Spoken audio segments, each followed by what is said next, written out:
Welcome everybody, my name is Marcus, and in this video I'll show a simple way how you can turn on dark mode on Facebook. So let's start.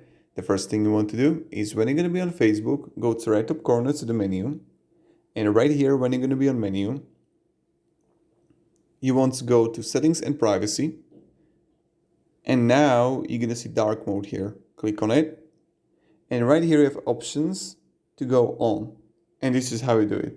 So simple, so easy. So again, you are on Facebook, go to right top corner to the menu, and when you're going to be on menu, you want to scroll down to the settings and privacy,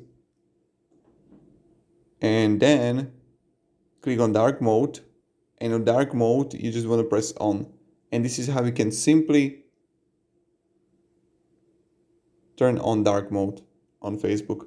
Have a great day, everybody, and goodbye. See ya.